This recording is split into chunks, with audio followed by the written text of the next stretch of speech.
Azul, o seu encontro com os consultores da BMJ em podcast. Olá, eu sou Raquel Alves, consultora em análise política da BMJ. Você está acostumado com a minha voz? Hoje eu vim aqui para a segunda edição do nosso videocast. Na edição passada a gente ficou falando sobre Estados Unidos, sobre a guerra tarifária, política internacional. Hoje a gente vai falar de Brasil. E para falar de Brasil, eu trouxe 3 gerentes da BMJ, 3 das nossas grandes mulheres, para conversar aqui com a gente sobre tudo que a gente precisa se preparar para 2026. Primeira que eu vou apresentar, Karina Tiese. Bem-vinda, Karina. Por favor, conta para o nosso ouvinte quem você é. Obrigada, Raquel. Primeiramente, que prazer estar aqui com mulheres que eu tanto admiro. Sou Karina Tiese, sou gerente de Relações Governamentais da BMJ Consultores Associados. Respondo pelas áreas de agronegócio, financeiro, tecnologia e serviços. Eu chamo ela de K. Então ninguém vai ver esse nome Karina, vai ser K. A próxima que a gente vai ouvir é a Tati. Tati. Prazer, olá, boa tarde. Eu sou a Tatiane, todo mundo me chama de Tati. Sou responsável pela área de infraestrutura e jurídico-tributário aqui na BMJ. Seja bem-vinda. Obrigada. E por fim, a minha amiga aqui de bancada, com quem eu tava saudade de apresentar o podcast, Fernanda César. Seja bem-vinda, querida. Muito obrigada. Sempre com muita saudade de apresentar juntas o podcast. Eu fico com a área de federal, né, junto com você, e também a área de bens de consumo. E tô doida pra gente entrar nesses temas. Maravilhoso. Bom, como eu disse, a gente vai falar de Brasil nessa edição. E o Brasil tá meio pegando fogo, né? Porque, na verdade, a gente estava vindo em expectativas de uma reforma ministerial que o presidente Lula estava planejando para já começar a selar os acordos para 2026. Essa reforma ministerial nunca que desencantou, porque o presidente que tem popularidade baixa não tem o que oferecer. E aí os ministros, uns não quiseram assumir, os outros partidos nem querem conversar muito. E a gente viu o Lula aí fazendo um arranjo interno meio, né? Mexendo nos ministérios do PT e tirou quem ele foi obrigado a tirar. Mas dentro desse contexto de uma reforma que parece que não anda, a gente foi surpreendido por uma crise, eu ousaria dizer sem precedentes, porque a gente já teve outros escândalos do INSS, mas não o que fala de 6 bilhões de reais. É muito dinheiro, né? É uma coisa que atravessa governos. Então, a primeira coisa que a gente vai conversar aqui hoje é sobre essa crise do INSS. A gente precisa ajudar o nosso ouvinte a entender essa crise, o que explica essa crise, quais os erros que a gente consegue detectar aí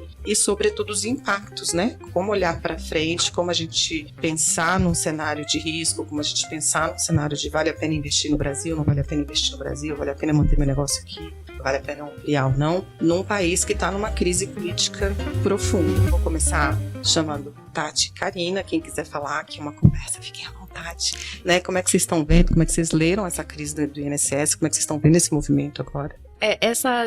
A cifra, né, mencionada assusta, né, Raquel? Então acho que esse é o ponto mais emblemático dessa crise que acontece não tão depois de uma crise recente que houve, né, do mesmo governo, que foi a crise do PIX. Então, e são crises que atingem ali o que eu diria uma parcela mais vulnerável da população brasileira. Então, quando houve a crise do PIX e a questão da taxação, né, da possível taxação do PIX, do monitoramento ali das movimentações financeiras, se falava que ia atingir justamente aquele profissional autônomo, né, aquele profissional liberal que tá ali lutando para ganhar o pão de cada dia. Então teve uma repercussão muito forte para a imagem do Lula, do governo Lula 3.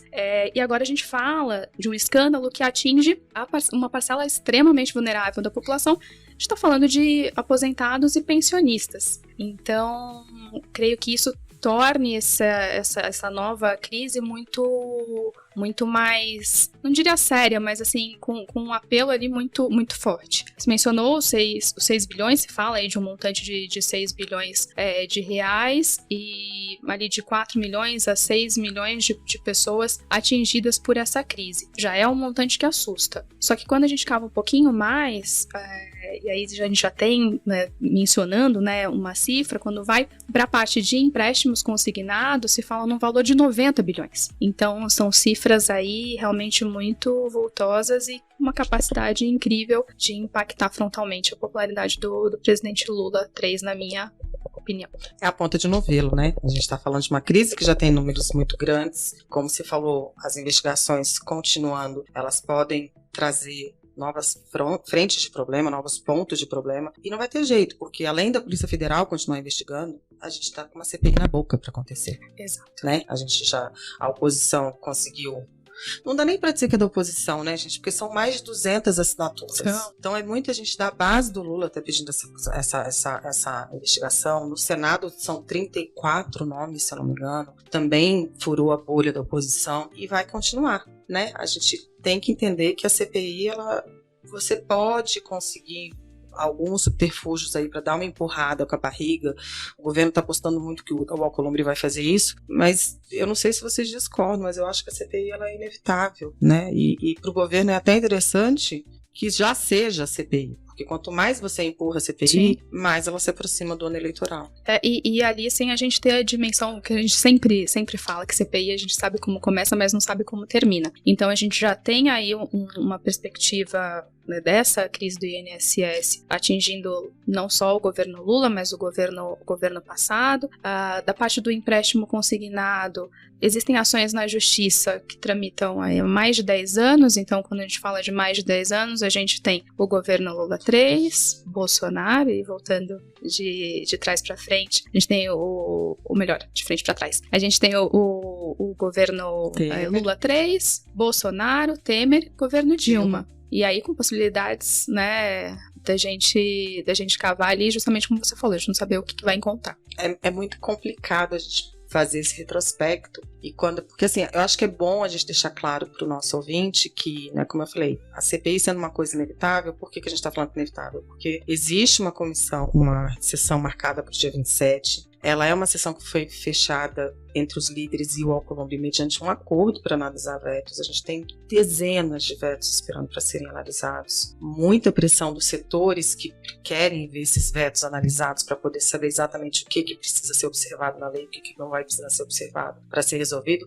Então também não dá para você achar que o Alcolumbre vai ficar empurrando isso com a barriga indefinidamente. Primeiro porque ia travar as votações do Congresso completamente, né? Fernanda, que está acostumada com o Congresso aqui no dia a dia, está aqui para não me deixar falar bobagem.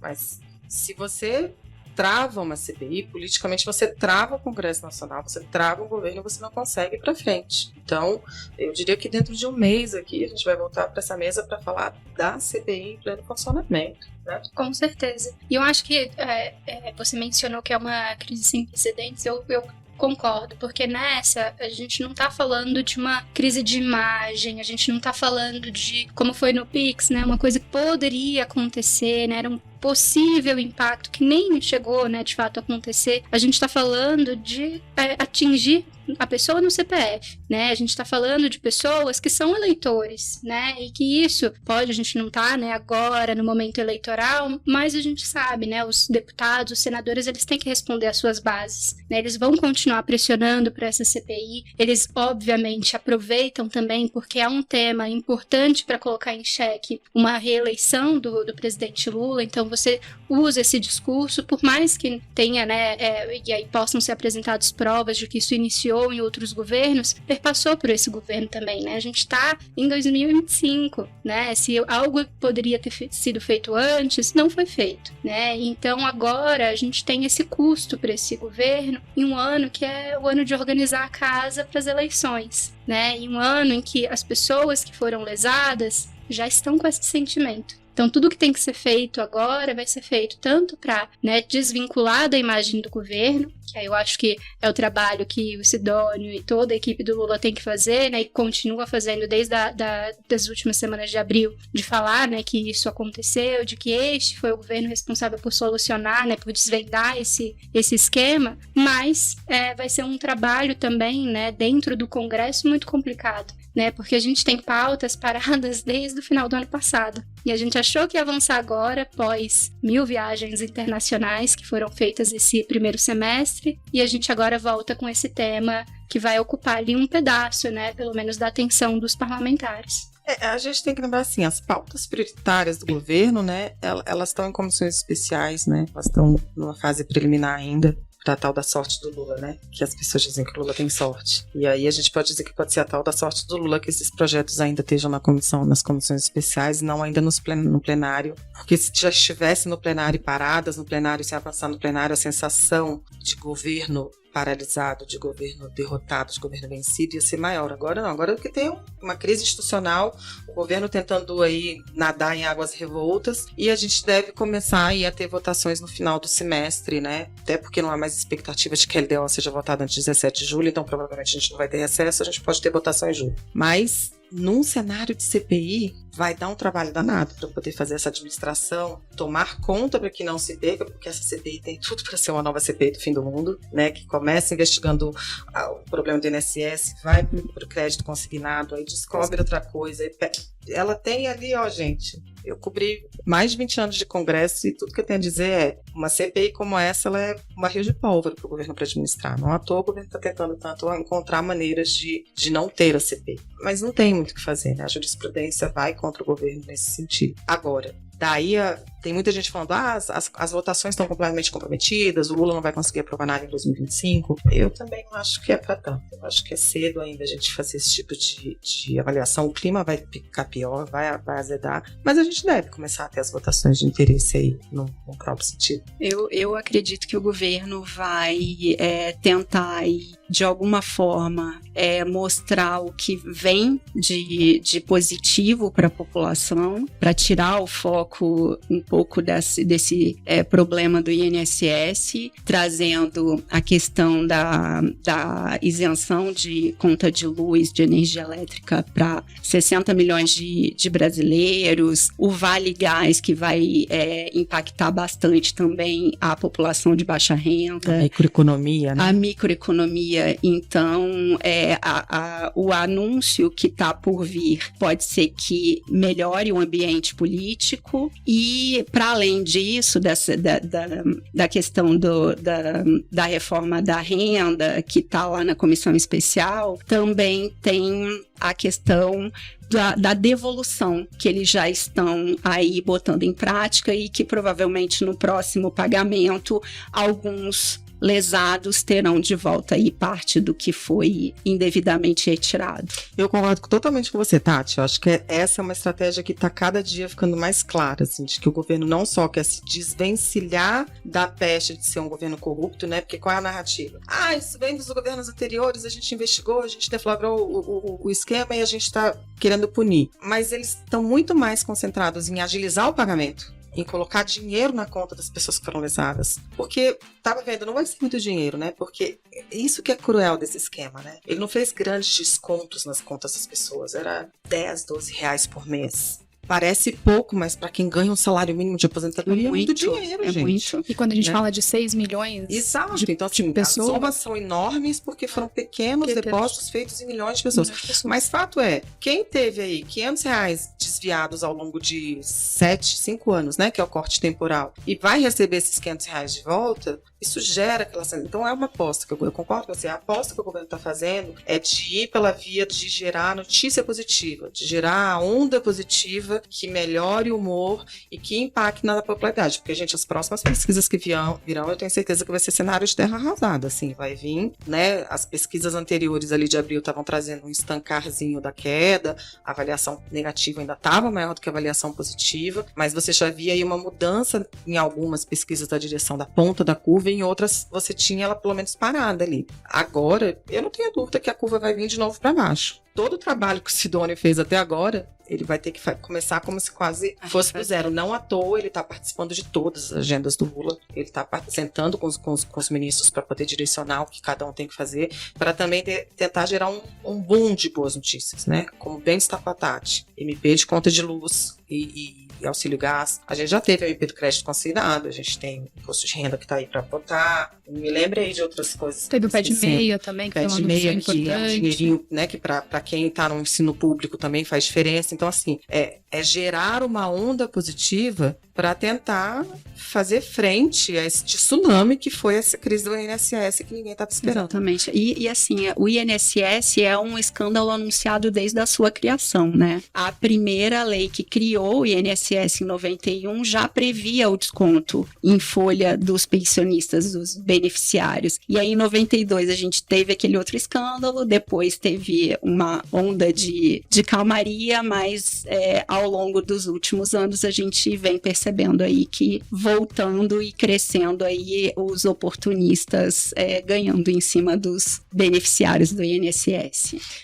Para quem não lembra qual foi o outro escândalo que a Tati está falando, é porque tem que ter uma certa idade para lembrar. A gente está falando do escândalo da Georgina de Freitas, que, né, foi um escândalo na época que também 2 bilhões parou o Brasil, assim, foi uma coisa muito impactante. E muitas das medidas, das mudanças legais que foram feitas depois desse escândalo foram feitas justamente para evitar que um escândalo como esse se repetisse. E eis que estamos aqui falando de um escândalo de descontos novamente. Desvios de recursos de velhinhos, né? Então, assim, resta saber se essa estratégia de ir pela onda positiva vai ser suficiente para a gente garantir um restabelecimento do clima no Congresso e no governo. Que a sensação que a gente tem hoje é que o Brasil está parado. Sim, a estratégia para alcançar os beneficiários foi interessante, porque quase nenhum deles tem acesso à rede social, então eles utilizaram a Voz do Brasil para chegar lá nos rincões e para que os pensionistas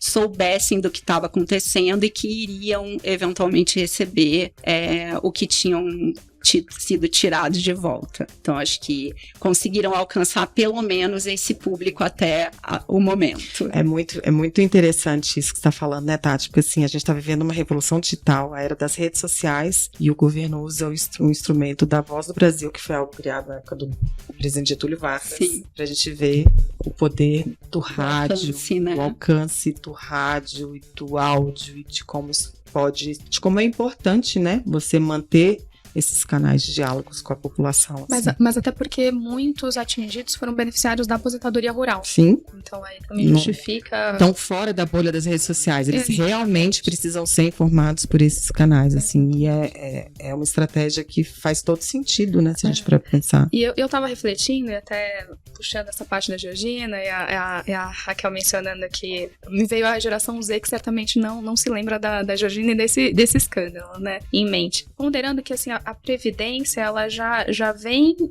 em crise não só pela questão da corrupção, mas pelo número maior de beneficiários em relação ao número de contribuintes. E eu faço esse link com a geração Z, porque a reforma da Previdência ocorreu não faz muito tempo, foi em 2019, e já se fala na necessidade de uma nova reforma da Previdência. Então aí eu me pergunto se a gente não está de fato usando métodos antigos para realidades completamente diferentes e se a gente não precisa readequar. Creio que a resposta chegaremos aqui seja assim.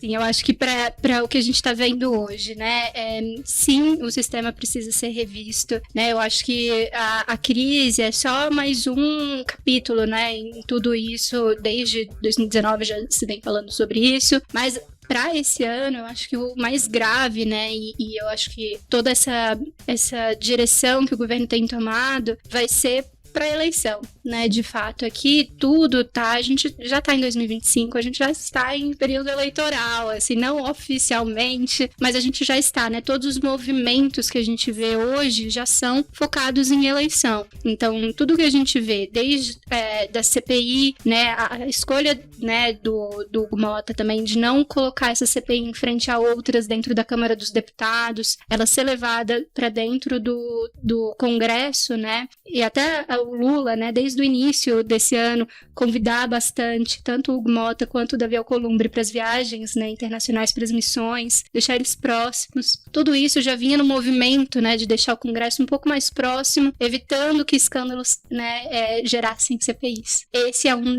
daqueles que não tem como, né? Como o Raquel bem mencionou aqui, não tem como você ficar empurrando a sessão do Congresso e deixando essa leitura da CPI lá pra frente. A gente tem jurisprudência que fala que isso vai precisar acontecer em algum momento. Para o governo, é inclusive mais interessante que aconteça e que aconteça rápido, né? Porque a gente vai ver isso nas pesquisas até o encerramento dessa CPI, né? Eu acho que eles podem fazer aí o retorno, né? O estorno do dinheiro como for, eles podem colocar e trabalhar pautas positivas quanto for, mas a gente só vai realmente ver um impacto quando esse tema sair do foco. E vai demorar um pouco, né? E vai demorar para uma pauta super positiva, que é a questão do imposto de renda, ser aprovado. Exato. Né? Porque aqui a gente tem uma outra figura importante, que é o deputado Arthur Lira na relatoria desse projeto. E ele também tem interesses nas eleições, né, inclusive para cargos dele, né, então é uma pauta importante, ele quer fazer ali um capital político em cima disso, né, ele quer fazer com tempo, né, com calma esse processo, então não vai ser acelerado, não vai ser no momento que o governo precisa para tampar um buraco, mas vai sair, né, porque é de interesse de todo mundo que saia essa isenção para a faixa dos R$5.000, então vai acontecer, mas vai levar um tempo, e nesse tempo o governo vai sangrar. O problema que eu acho nessa questão específica do imposto de renda é que o governo vai ter que fazer concessões para aprovar o projeto no que diz respeito às compensações, né? Ele dá a isenção, todo mundo é a favor de dar a isenção, né? A oposição é a favor, o governo é a favor, o centro é a favor, todo mundo vai querer dar. Mas precisa encontrar a ponta do cobertor para cobrir ali o pé, porque se puxar para o pescoço, o pé vai ficar de fora. E nem pode dar uma isenção dessa, porque não obedeceria a lei de responsabilidade fiscal se você desse a isenção sem a compensação. A questão é que um governo com baixa popularidade, que não consegue fazer uma reforma ministerial, que não consegue pensar em pré-alianças para 2026, é esse governo fraco desse jeito que vai ter que negociar essas concessões aí para aprovar essas isenções com um presidente, né, um ex-presidente da Câmara que permanece muito forte politicamente, né? Então, assim, vão ser duas paralelas, né? Vai ter que se administrar a CPI, porque a CPI é inevitável, e vai ter que administrar a pauta menina dos olhos do governo. Não vai ter como não fazer isso, né? A regulamentação da reforma tributária, que o comitê gestor tem que atuar em 26, vai sair, mas também vai ter que fazer concessão. A aprovação de qualquer outra matéria que for fazer, né? Projetos que parecem não serem centrais, né? Tipo economia circular, inteligência artificial, que é outra prioridade do governo, Plano Nacional de Educação, que é outra prioridade do governo, são urgências, o governo tem prazos para apresentar, né? Tudo que a gente está falando aqui, tirando a inteligência artificial, são coisas que têm prazos para serem observados, legais. E o governo fraco vai ter que negociar isso, né? Existem diversas pautas positivas para a população em tramitação no Congresso, mas o apetite político não existe para que elas sejam aprovadas. Como, por exemplo, você citou a inteligência artificial, a gente viu o ministro da Fazenda indo para a Califórnia para falar com as Big Techs e trazer aí os data centers, que dependem da aprovação da legislação no Congresso também, porque o Brasil a nossa maior fonte de energia é renovável e eles têm a questão dos créditos, né, de carbono. Então, assim, e são investidores trazendo dinheiro para injetar na economia direta do país, o que beneficia todos nós. Só que você não vê quem nós votamos trabalhando em prol do benefício da população brasileira, muito pelo contrário, né? Os interesses normalmente são próprios. É difícil, né? É difícil lidar com um Congresso que está sempre autocentrado, olhando para o próprio umbigo, tentando resolver os próprios problemas, ou tentando trabalhar em cima de crises políticas e não se concentrando em tantas, porque foi como você falou, assim, inteligência artificial, né? Essa questão dos data centers, não é a questão de um governo, né? É um plano de Estado, né? É algo que pode trazer bilhões em investimentos, pode gerar emprego, pode gerar crescimento, né? E não é uma questão política, partidária, eleitoral. Só que, infelizmente, a gente já está naquele momento, como disse a Fernanda, que o calendário eleitoral está aqui, ó, batendo no pescoço e ninguém quer pensar nisso. A gente tem que lembrar que em agosto e setembro, gente, o Congresso vai estar discutindo o novo Código Eleitoral. Além de tudo que a gente está falando aqui, em agosto e setembro o Congresso vai estar discutindo o novo Código Eleitoral, porque as mudanças do novo Código Eleitoral vão ter repercussão na eleição do ano que vem. E aí é uma questão de sobrevivência. Falando de sobrevivência, vou passar para outro assunto que não é outro assunto. É 2026. É tudo 2026. É um governo que já está com a popularidade baixa, que estava apostando em aumentar a popularidade para começar 2026 com ali 35% das pesquisas. Não vai conseguir. Mas não é só o governo que está se mexendo, né? Toda a classe política está se mexendo. A gente viu na semana passada a União Progressista, né? A Federação União Progressista virando a PIG em Federação, que é um movimento, um rearranjo aí de um grupo político que que tem experiência em política, que gosta de jogo político e que está se mexendo para poder se reposicionar no jogo político. E aí, ato contínuo, vem as outras. Agora a gente está ouvindo falar de Federação Republicanos MDB, a gente está ouvindo falar de fusão, já estávamos falando de fusão Podemos-PSDB, e a gente também está falando de uma eventual federação PSB Cidadania. Quando veio a reforma política de 2017, a gente já sabia que esse movimento ia forçar, em algum momento ia ter que ter essa aglutinação de forças aí. E agora tá tendo, né? Tá batendo, a eleição tá aqui no pescoço, tá batendo. Mas eu até conversei muito hoje com um grupo de analistas políticos, né, da gente federal, e é um movimento que eu particularmente considero alvissareiro, no sentido de que não está se falando em se mudar a lei para se permitir mais partidos, pulverizar o que precisava ser aglutinado. A gente está vendo a classe política aí se organizar. Agora, o que isso vai representar para a eleição de 2026 é a grande pergunta. Se eu pudesse arriscar, mais dificuldade ali pro Lula, pro governo. Então, você chegou a mencionar, né? Temos um poder executivo fragilizado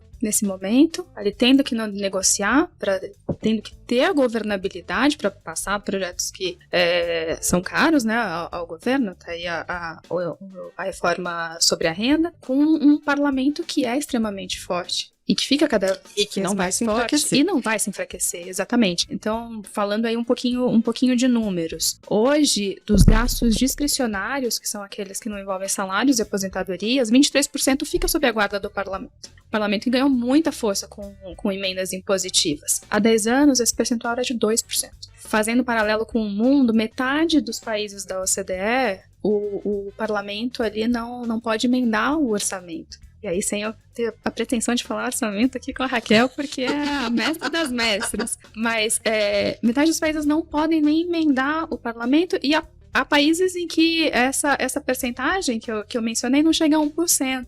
Então, isso demonstra a força do nosso parlamento, né? A força do parlamento brasileiro, que impacta frontalmente ali no que o executivo enfrenta e enfrentará, sem dúvida alguma, nas eleições de 26. E o que dificulta, né, o planejamento de Estado a longo prazo, porque você não consegue tirar do papel projetos de longo prazo, médio e longo prazo. É tudo imediatista, visando principalmente o voto. A eleição daqui a 2 anos. Exatamente. Né? Complicado, a gente tem... Não que eu esteja aqui defendendo unificar tudo, embora eu esteja. Mas eleição a cada 2 anos faz a classe política pensar na eleição a cada 2 anos, né? E assim, eu concordo com a sua avaliação de que essa aglutinação de forças, de partidos vai dificultar, mas eu vejo bem centrada na questão partidária mesmo. São partidos que têm as suas histórias, que têm as suas linhas, as suas ideologias, e que estão fazendo acomodações por uma necessidade legal, basicamente por sobrevivência, né? O Podemos, o PSDB, acho que é o maior exemplo, né? Cidadania também se aproximando do PSB, acho que também é um bom exemplo, né? União e PP, talvez não, porque são partidos que juntos eles só ficaram mais fortes. Republicanos é um partido que quem acompanha os podcasts da BMJ sempre fala que tem que prestar atenção, que é um partido que tem crescimento constante nas últimas 10 eleições majoritárias, né? É um partido que pensa no longo prazo. O MDB já foi o maior partido do Brasil, né? Já foi MDB e Arena, né? MDB e Arena vem lá do processo do período de regime militar para a redemocratização. Na época, acho que todos os governadores, né? Quando foi a primeira eleição de governadores. Então, assim, e é um partido que agora é um partido médio. Então, que está se unindo em alguém que está num vórtice de crescimento para poder sobreviver. O problema é que como é que se administra? Né? Porque o Brasil, né? 27 estados, mais de 5 mil municípios. Aí, quando a gente começa a falar de o que era o PMDB, Raquel, na Austrália, o que quer o MDB e o que quer o Republicanos, pode parecer que eles estão dialogando, mas não é tão fácil o diálogo assim. E entre os partidos a gente também não pode deixar de citar aqui o PSD, que das eleições municipais saiu extremamente fortalecido. Pela primeira vez, e me corrija se eu estiver errada, Raquel, mas pela primeira vez em 20 anos superou em número de prefeituras o MDB. São Paulo, que a gente está falando aí de vários municípios, um PIB altíssimo, né, brasileiro. O PSDB, olha, eu também ali traindo, né? Mas o PSD conta com 1/3 das prefeituras paulistas. A questão é, como eu falei, o MDB já foi o maior partido desse país. E não existe espaço vazio na política. Alguém vai O ocupar. espaço ficou ali, PSD, que é liderado pelo Gilberto Kassab, que não perde, foi lá e pegou o espaço.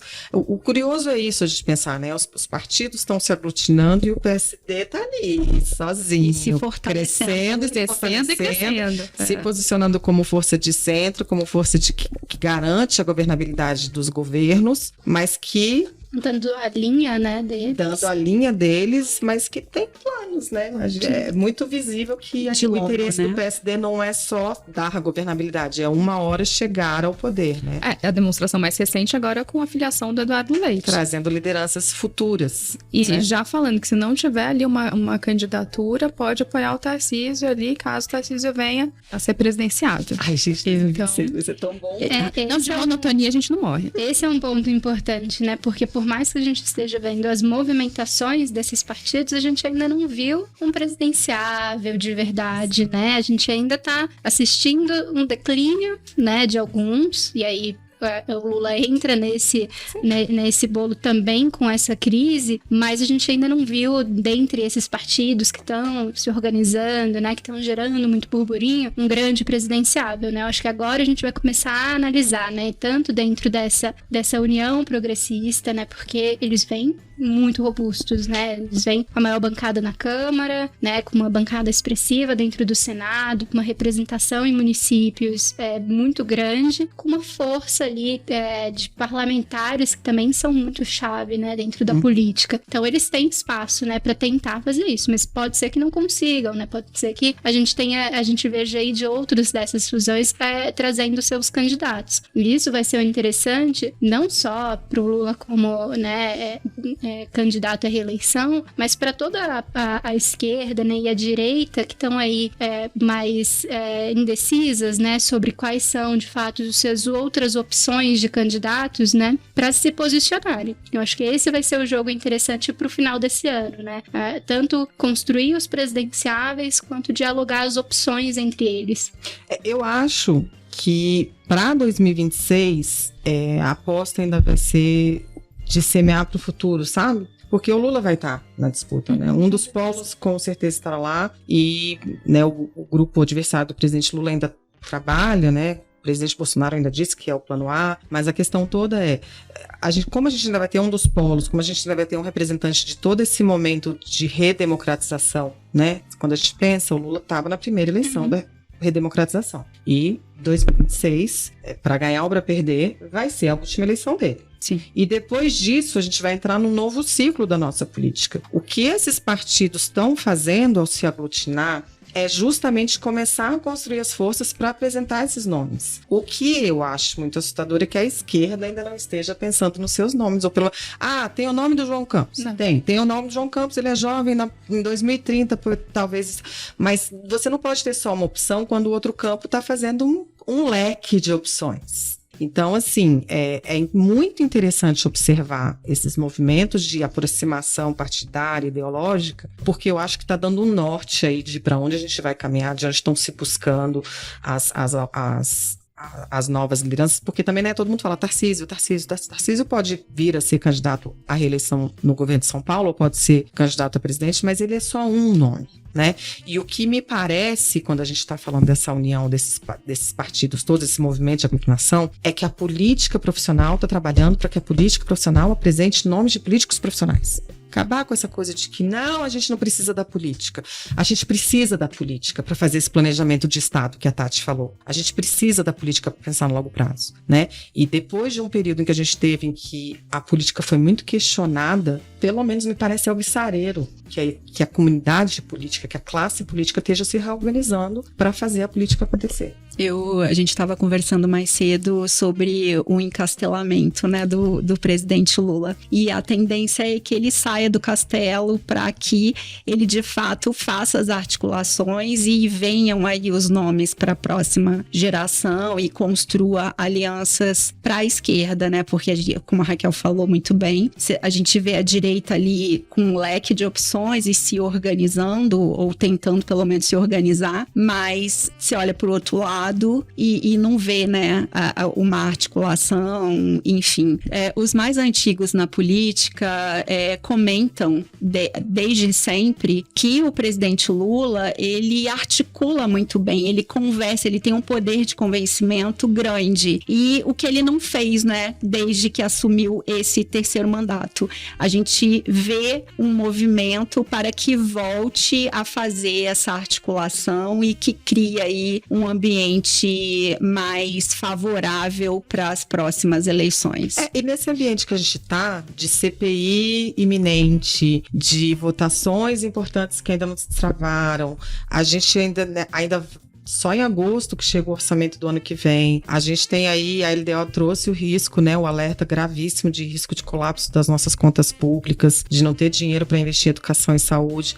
Não vai ter jeito, né? Vivemos sob presidencialismo. Por mais que o Congresso seja forte, esteja mais forte, não vá ceder na sua fortaleza, é o presidente da República que tem que negociar, né? Ele vai ter que se desencastelar e resgatar isso aí que os antigos estavam alertando que ele tem que fazer, né? Até porque o Lula é dos antigos. Exatamente. Né? O Lula a cabecinha tá branca e ele faz política do jeito de antigamente, o que até se critica muito, que ele ainda faz política do jeito de antigamente, que ele ainda não se adaptou aos novos termos, as novas necessidades da política, mas é bem isso que você destacou, Tati. Ele vai ter que se desencastelar, vai ter que falar, 2026 é amanhã, para garantir um 2026 minimamente competitivo, tem que aprovar a agenda, que está lá parada, né? Tem que aprovar imposto de renda, tem que aprovar comitê gestor, tem que aprovar IA, tem que aprovar PNE, tem que aprovar LDO, orçamento e uma par de outras coisas que precisam ser aprovadas. Assim, não há mais tempo a perder. Né? A gente está em maio. E ainda mais pelo fato de não ter conseguido realizar a reforma ministerial. Uhum. Né? A gente estava escutando isso desde as eleições no ano passado, né, municipais. Vai acontecer, a gente vai reacomodar. Não aconteceu. A gente teve aí várias trocas ministeriais, mas nenhuma com esse intuito, né? Algumas forçadas, como a do Lupe, né? No caso da Previdência, do Juscelino, mas nenhuma com o intuito de trazer uma nova aliança, de ampliar votos dentro do Congresso. E agora não dá mais tempo. E agora não dá mais tempo. Agora ninguém mais tem esse interesse, né? De entrar. Então, quem entrou está dentro, né? Não tem interesse em sair agora, no formato que tá, mas a gente sabe que as coisas precisam acontecer, né? Vai precisar ter votação, tem muita coisa para ser conversada, tem muita coisa para ser negociada, né? A gente bem falou aqui já desses projetos importantes. O governo vai ceder em alguns pontos e ele vai precisar negociar, né? Entrar muito nisso. E eu acho que a gente teve mudança na SRI com esse intuito, né? De conversar mais, de abrir mais espaços, mas mesmo assim a gente vai precisar um pouco mais da figura do presidente para trabalhar isso. Principalmente agora, né? Nesse cenário que é um pouco mais delicado, né? A gente vai precisar dessa experiência dele, desse diálogo. E eu acho que ele vem fazendo isso, mas de forma muito pontual, né? Com alguns stakeholders. Então, ele vem falando bastante com a Alcolumbre, né? Vem falando bastante com o Mota. Então, ele tem ali se aproximado. A gente agora quer ver isso com as outras lideranças, né? Agora quer ampliar um pouco mais. Eu tenho certeza que os parlamentares também estão esperando isso dele. Salão Azul, um podcast BMJ. Gente, cheguei para estofar, mas é porque com o privilégio de poder ouvi-las, né, conversando, eu percebi que a crise não é estética, né? Ela é de narrativa. A gente percebe que o governo tem que trabalhar muito bem a comunicação para poder juntar e se munir de informações para para as eleições de 2026, que ele vai estar combatendo uma crise que já está instaurada, né? A gente percebe que tanto a questão do PIX quanto do INSS, a questão da mudança da ministra das mulheres, todas as políticas que estão sendo tratadas em contexto macro político e econômico afetam diretamente o cidadão brasileiro. E a gente tem o governo do povo contra o povo em todas essas narrativas. Então, mais do que trabalhá-las, é realmente começar a trazer um pouco mais de resultado perante essas crises, amenizá-las em termos de imagem e percepção do público, para tentar aí mudar um pouco o jogo e os parâmetros que, como a Fernanda bem falou, das enquetes, né, e das pesquisas que vão minar o início da corrida eleitoral para o PT, né, para a esquerda de uma forma geral. Nesse sentido, a gente percebe sim que a direita tem seus privilégios, é um grupo que predomina nas redes sociais, tem um engajamento muito alto, e a esquerda titubeia, mas não cai, mas também não está conseguindo ficar ali a pleno vapor, encontrando o seu equilíbrio dentro do próprio público, né, que a gente encontra aí uma margem de 30% de um eleitorado mais fiel e que, ao que tudo indica, não está sendo tão fiel assim. Fora todas essas pautas, eu percebo que a gente ainda tem a questão da predominância do contexto internacional, que está cada vez mais inserido dentro da política nacional, principalmente por a gente ter um grandioso evento aí, que é a COP30 no Brasil. Belém não está preparada, né? Muito questionamento. A gente percebe que até hoje tem a dúvida se vai ter uma pré-COP Rio, São Paulo, Mato Grosso, Tocantins, né? Já foram vários estados que se pronunciaram com perspectivas diferentes em relação à pauta ambiental e como trazer um pouco desse protagonismo para nível local, de fato. E, ao mesmo tempo, a certeza que o governo federal vem dando de que não, uma vez que foi consolidada a cidade de Belém, será lá independentemente das circunstâncias e da infraestrutura disponível, né? A mudança de agendas vem demonstrando uma tentativa de amenizar o caos que vai ser, né, de uma população aí de cerca de 50 mil pessoas participando desse evento, e ao mesmo tempo de uma cidade que não tem aí 7 mil leitos de hotéis aptos a recepcionar todo esse público. Então a gente vai ter a habilidade do Lula, né, perante os antigos. Ela acaba sendo, sim, de uma conversa, de uma habilidade de convencimento de que tá tudo bem, tá tudo certo, eu sei o que eu tô fazendo, mas a infraestrutura e a logística têm batido aí nessa porta do contraditório a ponto de falar assim, opa, será que ele continua tendo essa habilidade mesmo? Ou isso começa a ser questionado a partir desse terceiro mandato por conta de todas as circunstâncias que a gente vem observando. Suspeito que já tenhamos o nosso próximo tema de videocast. COP30 vem aí. Ah, boa. É isso, Brasil? A gente resolveu os problemas do Brasil aqui nessa mesa? Vamos. Primeiro, acho que a missão desse videocast foi mais árdua do que a sobre tarifas com o Trump, né? Só acho que os meninos... Tinha a Moniquita também, mas só acho que os meninos deixaram uma tarefa mais difícil aqui para as meninas. É porque o mundo é das mulheres. A gente pode. A gente resolve.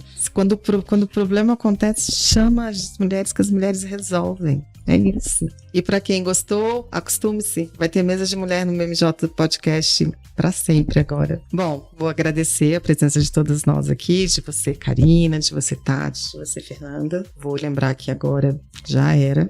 Vão voltar para sempre para outras edições do podcast. Para você, nosso ouvinte, muito obrigada pela audiência. Lembre-se sempre que se você quiser saber de Brasil, de mundo, tem que ficar de olho nas redes da BMJ. Até a próxima.